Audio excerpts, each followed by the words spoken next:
Those 15 bombs that are up there actually indicate 15 combat missions this airplane flew on in 1944. I'm crawling underneath the cockpit of a B-25 bomber, one of the last two to see combat and still fly. And if you missed them when they came to Walla Walla this week, don't worry, we'll take you inside. On the other side of that tunnel, the front gunner seat, but that's just one compartment. A full look inside these World War II birds makes it pretty clear that this is a young man's airplane. You got to remember that during wartime, the crew were 19, 20-year-old kids in the prime of their life, and they could crawl around this airplane quite easily. The older folks, not so much, says pilot Ron Schreck, who flew the Maid in the Shade into Walla Walla.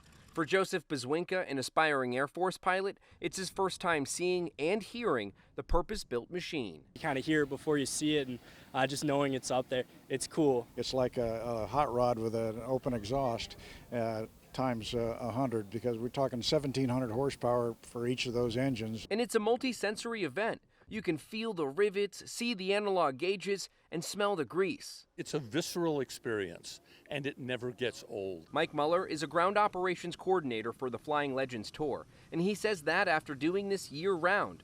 For Schreck, the experience goes an extra layer. My father was a B-25 squadron commander during World War II.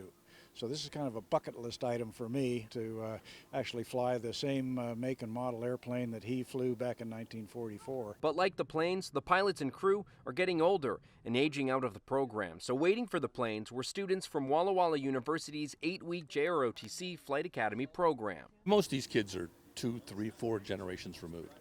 And it's our goal to revive that history, to make sure that that history doesn't die. And what better way of doing it than being able to come up, touch these airplanes, go inside them, see what it was really like. Bezwinka, who had his first solo flight this week, says the event is all about heritage. Being able to see where you came from, the history, and then obviously technology's progressed so much, machinery's progressed so much, and comparing and contrasting with modern day jets, it's kind of humbling. And the tangible American history culminates here in this bomb bay, where you can see the signatures left behind by some of America's finest. In Walla Walla, Dave Furtado, KEPR Action News.